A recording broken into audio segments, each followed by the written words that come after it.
क्या लाहौर में मसनूई बारिश होगी और अगर होगी तो कब होगी? चूंकि 29 नवंबर की डेट पहले दी गई थी, लेकिन ज़ाहिर है उसके लिए एक रिक्वायरमेंट होती है कि पहले से बादल होने चाहिए, फिर क्लाउड सीडिंग होती है और उस बारिश को ज़्यादा बरसाया जाता है। क्या तैयारी हुकूमत की है और अगर बारिश होगी तो क्या स्मॉग में भी कमी होगी? और इस सारे प्लान पर आज बात हम करेंगे। हमारे साथ मौजूद हैं सूबाई वजीर बिलाल अफजल साहब से, बहुत शुक्रिया उसको वक्त दिया। बिलाल साहब, जानना चाहते हैं इस वक्त क्या स्टेटस है वहाँ पर लाहौर में स्मॉग का? चूँकि ज़ाहिर है आज सुबह भी हम शेयर कर रहे थे कि अभी भी टॉप पर है, तो स्मॉग में कमी के लिए जो आर्टिफिशियल रेन का एक प्लान डिस्कस हुआ था, कब तक उसको अप्लाई किया जाएगा? असल में हम लोगों को ना दो चैलेंजेस हैं आर्टिफिशियल रेन के लिए। एक ये कि आप क्या वो क्लाउड सिस्टम डेवलप हो जो पर्टिकुलरली जिसको सीड करके आप रेन करवा सकते हैं। सेकेंडली, आपके पास इक्विपमेंट अवेलेबल हो। हमें पता चला था कि प्लांट प्रोटेक्शन डिपार्टमेंट है फेडरल गवर्नमेंट का, उनके पास एक ऐसे जहाज हैं जिसके थ्रू वो लोकस के ऊपर जो है वो स्प्रे किया करते थे। तो हमने जाके वो चेक किया, वॉल्टन एयरपोर्ट पे वो खड़े हुए थे, तो वो 23 ईयर्स से जो है वो फ्लाई ही नहीं किए। व्हेन वी चेक, तो उनको फ्लाईबल बनाने के लिए जितनी इन्वेस्टमेंट आ रही थी उसके अंदर आप लोग नए प्लेन्स ले सकते थे, क्योंकि वो टेक्नोलॉजी बहुत पुरानी थी। Then we vast help from the PAF, क्योंकि जिस जहाज के अंदर ये स्प्रे होगा उसके अंदर से सीड्स निकाली जाएंगी, उसकी जगह कंटेनर लगेगा और स्प्रे का मैकेनिज्म लगेगा, जो कि ऑफ कोर्स एक टाइम टेकिंग प्रोसेस है। कल और परसों जो हम लोग एक्सपेक्ट कर रहे थे कि क्लाउड सिस्टम डेवलप होगा, वो भी नहीं डेवलप हुआ।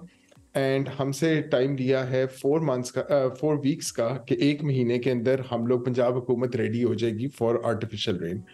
Nonetheless, we've talked to two of our diplomatic allies, China और यूएई, के हमें उनमें से आइदर कंट्री जो है वो अपना जहाज शायद लैंड कर दे whenever we need it, क्योंकि वो दोनों ऐसी कंट्रीज हैं जो सक्सेसफुली आर्टिफिशियल रेन कराती रही हैं।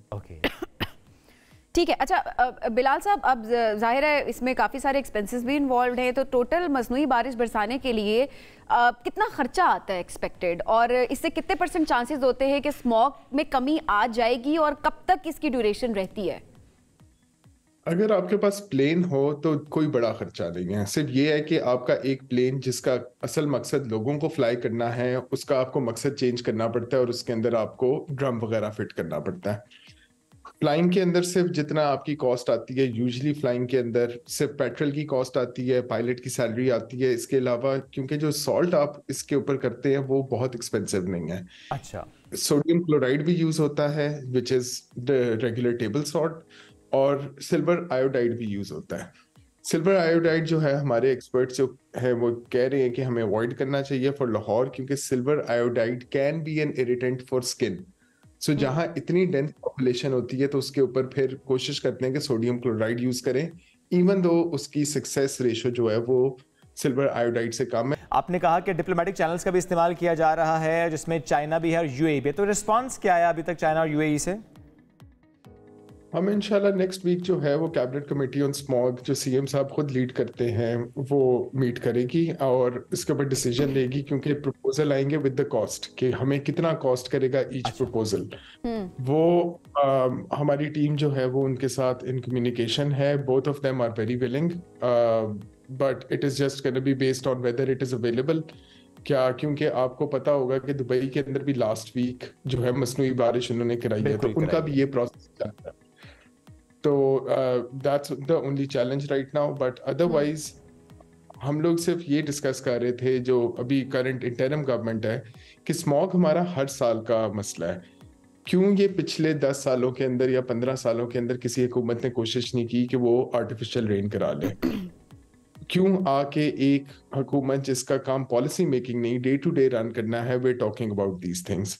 But the good thing is कि अब लोग भी अवेयर हैं, मीडिया भी अवेयर है, हमारे डिपार्टमेंट्स भी अवेयर हैं कि ये एक सोल्यूशन है, but this is not a long term solution, this is a quick fix. ये ऐसे है जैसे कि एक तो लॉन्ग टर्म भी नहीं है, और जितने मर्जी आप एक्सपेंसेस कम करने की बात करें, इस वक्त जो मौशे हालात है मुल्क के, तो बार बार भी मसनूई बारिश तो नहीं बरसाई जा सकती। कहीं ना कहीं एक्सपेंसेस, काफी ज्यादा एक्सपेंसेस इन्वॉल्व हैं, करोड़ों का खर्चा तो आ ही जाता है। बेशक आप प्लेन मंगवा रहे हैं, डिप्लोमेटिक जराए का इस्तेमाल किया जा रहा है, तो क्या इसके अलावा और कोई ऑप्शन नहीं है इस वक्त भी पाकिस्तान के पास और आप लोगों के पास भी? देखिए, हम लोगों को अपने ना सोर्सेज कंट्रोल करने पड़ेंगे। इस साल भी अगर आप लास्ट ईयर के साथ डे ऑन डे कंपैरिजन करें तो हम अबाउट 20% लास्ट ईयर से नीचे हैं। लास्ट ईयर अगर आपको याद है तो पीक जो है वो हमारी 550 की 600 की पीक 2 दफा आई थी। बट नॉनदलेस हमारी गवर्नमेंट की ये कोशिश है कि जो इम्प्लीमेंटेशन हम कर सकते हैं, सो PM 2.5 जो आपका सबसे हार्मफुल होता है, वो उसके अंदर हमने 30% रिडक्शन देखी है जब हम लोग फ्राइडे सैटरडे संडे को जरा एक्टिविटी कम करते हैं। स्मॉग का जो सोल्यूशन है, वो जो लॉन्ग टर्म सोल्यूशन जिसमें हम काम कर रहे हैं, हम 12 आयोनाइजर्स मंगवा रहे हैं। आयोनाइजर एक ऐसी मशीन होती है कि जो नेगेटिव चार्ज्ड आयोन्स को हवा के अंदर फेंकती है और वो जो है अपने तक अट्रैक्ट करती है जो डस्ट सस्पेंडेड पार्टिकल होती है और फिर वो सेटल डाउन कर जाती है। एक आयोनाइजर जो है 5 किलोमीटर स्क्वायर एरिया को जो है कवर कर लेता है। 12 आयोनाइजर्स के साथ हम लाहौर को कवर कर लेंगे। और जिस कंपनी के साथ अलमाते हमारी टीम अभी गई हुई है, जिस कंपनी ने अलमाते के अंदर जो है ये इम्प्लीमेंट की है। अच्छा, अगर लाहौर के अंदर बिलाल साहब, सक्सेसफुल हो गया, ये आप स्मॉग रिडक्शन टावर्स की बात कर रहे हैं? नहीं, स्मॉग रिडक्शन टावर्स जो है वो फिल्ट्रेशन के ऊपर काम करते हैं, ये आयोनाइजर्स हैं। स्मॉग रिडक्शन टावर जो दिल्ली ने भी ट्राई किया और एक्चुअली किसी टाइम पे बीजिंग में भी ट्राई हुआ था, वो इतने सक्सेसफुल नहीं रहे थे। ये न्यूअर टेक्नोलॉजी है and it is more effective. लेकिन इट डज नॉट स्टॉप के आप जो है अपने सोर्सेज वैसे ही रखो और आप आयोनाइजर लगाओगे तो स्मॉग। तो इसका मतलब ये हुआ कि हमें ज़ाहिर है एक सिम्प्टोमेटिक रिलीफ मैं इसको कंसिडर करता हूँ, वो तो अपनी जगह, लेकिन हमें सोर्स को ज़ाहिर है ख़त्म करना है। अब ज़ाहिर है आप लोगों का काम पॉलिसी मेकिंग नहीं है, डे टू डे अफेयर्स को रन करना है। तो एट द सेम टाइम आप लोगों ने जितना इसको अभी तक समझा है, आपकी नज़र में क्या ऐसे स्टेप्स हैं जो लिए जा सकते हैं, जो कि आप रिकमेंड करना चाहेंगे आने वाली मुंतखब हुकूमत को कि अच्छा वो ऐसा काम करें? उसमें क्या है? वो ज़ाहिर है उसमें बहुत सारे फैक्टर्स इन्वॉल्व होते हैं कि एक तो ज़ाहिर है फसलों का ना जलाना, भट्टों को ज़िगज़ैग टेक्नोलॉजी में मुंतकिल करना, धुआं छोड़ती गाड़ियों में क्या गाड़ियों की ही कमी होनी चाहिए। एट द सेम टाइम हम जो पेट्रोल इस्तेमाल करते हैं वही इतना गंदा पेट्रोल है कि उसकी वजह से हमारा एनवायरनमेंट पोल्यूट हो रहा होता है। लेकिन हम टारगेट क्या कर रहे हैं, सिर्फ और सिर्फ मोटरसाइकिल्स वालों को, या हम टारगेट किसको कर रहे हैं जो कि फसलें जला रहे हैं? हम एक एट लार्ज कोई पॉलिसी क्यों नहीं सजेस्ट कर रहे जिसमें सब अपना रोल प्ले करें? मैं before I go into the solutions ना, मैं डिफाइन करूंगा और मैं एक्सपेक्ट करूंगा कि नेक्स्ट गवर्नमेंट्स आके इस चीज को नोटिस करें कि हमें यही नहीं पता कि हमारी प्रॉब्लम क्या है। आपको एक state of the art research centre चाहिए जो कि बता सके कि जी हमारा इतना परसेंट जो है वो ट्रांसपोर्ट की वजह से, इतना परसेंट इंडस्ट्री की वजह से है। ये डिफरेंट ममालिक के अंदर ऐसे रिसर्च सेंटर्स चल रहे हैं। हमारी जो स्टडीज होती हैं, दो हमारे डिफरेंट डिपार्टमेंट्स ने स्टडी करके दी। एक हमारी जो है डोनर एजेंसी ने जो है वो स्टडी करके दी, रेंज कर रही थी 40% से 70% ट्रांसपोर्ट की कंट्रीब्यूशन। अब अगर कोई ट्रांसपोर्ट 70% है तो it should be tackled first, लेकिन अगर 40% है तो इसका मतलब है कि there are other contributors that could be bigger than transport. So अभी तक हमें प्रॉब्लम स्टेटमेंट ही नहीं पता। बट अगर अज्यूम करते हैं कि हम लोग कहते हैं कि 50% ट्रांसपोर्ट की वजह से है, तो सबसे पहले हमें चाहिए कि हम यूरो 2 फ्यूल जो यूज कर रहे हैं उसे हम एटलीस्ट यूरो 5 जो कि इंटरनेशनल स्टैंडर्ड है and it has 5 times less emission. अब आप ये देखें कि अगर हम सारी गाड़ियों को यूरो 5 पे ले जाते हैं तो जो 50% स्मॉग को कंट्रीब्यूट कर रहा है ट्रांसपोर्ट, वो 10% पे आ जाएगा।